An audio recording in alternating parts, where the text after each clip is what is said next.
কয়েক ঘন্টার মধ্যে দেশে 10 অঞ্চলে 60 কিলোমিটার বেগে বজ্রসহ ঝড় হতে পারে বলে জানিয়েছে বাংলাদেশ আবহাওয়া অধিদপ্তর। সেই সঙ্গে এসব অঞ্চলে নদীবন্দরগুলোকে 1 নম্বর সতর্ক সংকেত দেখাতে বলেছে সংস্থাটি।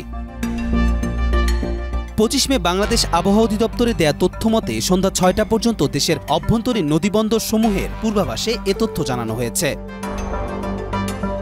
আবহাওয়া অফিস জানায়, আজ সন্ধ্যা 6টার মধ্যে টাঙ্গাইল, ঢাকা, ফরিদপুর, মাদারীপুর, খুলনা, বরিশাল, পটুয়াখালী, নোয়াখালী, কুমিল্লা ও চট্টগ্রাম অঞ্চলসমূহের ওপর দিয়ে দক্ষিণ দক্ষিণ পূর্ব থেকে ঘণ্টায় 45 থেকে 60 কিলোমিটার বেগে বৃষ্টি, বজ্রবৃষ্টি সহ অস্থায়ীভাবে দমকা ও ঝড়ো হাওয়া বয়ে যেতে পারে। এসব অঞ্চলে নদীবন্দর সমূহকে 1 নম্বর সতর্ক সংকেত দেখাতে বলা হয়েছে। শেকড় থেকে শিখরে।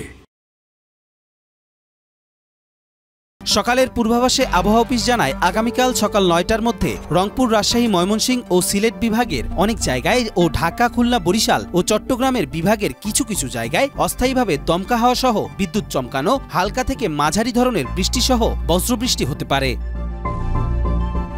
সেই সঙ্গে রংপুর, রাজশাহী, ময়মনসিংহ ও সিলেট বিভাগের কোথাও কোথাও মাঝারি ধরনের ভারী থেকে ভারী বর্ষণ হতে পারে। এছাড়া সারা দেশে দিনের তাপমাত্রা প্রায় অপরিবর্তিত থাকতে পারে এবং রাতের তাপমাত্রা সামান্য বৃদ্ধি পেতে পারে। কবির চৌধুরী জয়, মাই টিভি, ঢাকা।